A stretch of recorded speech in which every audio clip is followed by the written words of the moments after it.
Okay, here we are checking out the iPads, the most recent ones, and one of the salespeople here So the cool thing is that it has a smart connector, and it's also in the keyboard. So you just magnetically attach the iPad to the keyboard. Okay. And so it immediately connects, and you can use the trackpad, for example, to use this pointer. So I can drag it on the screen. I can just select here, and if I use 2 fingers, I can scroll in the thing.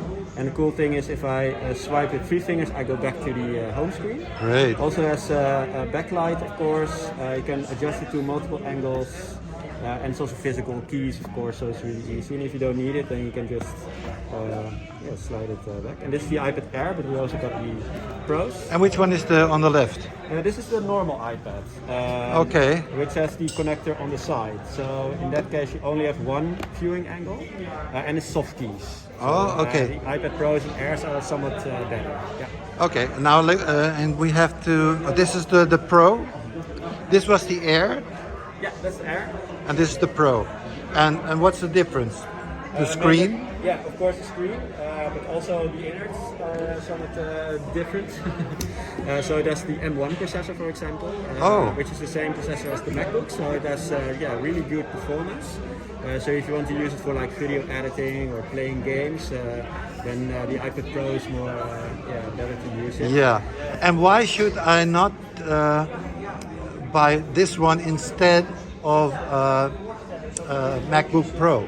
It really depends how you want to use the Mac or the iPad. So what I like of the iPad is it like a touch interface. Yeah. Of course, the Mac doesn't work with touch, and it works with apps. So you can not easily be distracted because the Mac works with like all kinds of windows.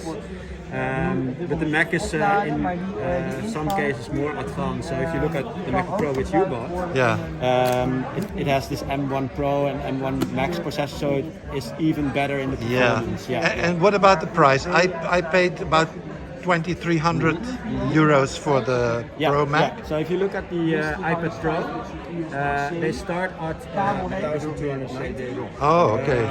And the keyboard is 300 something. Oh, so that you have to add to the, and I have like I just bought the 520 gigabyte. Yeah, so but you can also start with an iPad, for instance, and buy a keyboard later. So you can always add these things later. So the keyboard is 200 extra? Yeah, 300. 300 even.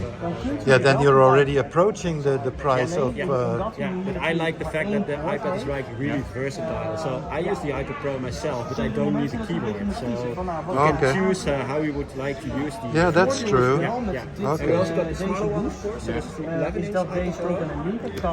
And this is the Air is more for easy use. Easy work. Okay. All right. Well, thank you very much.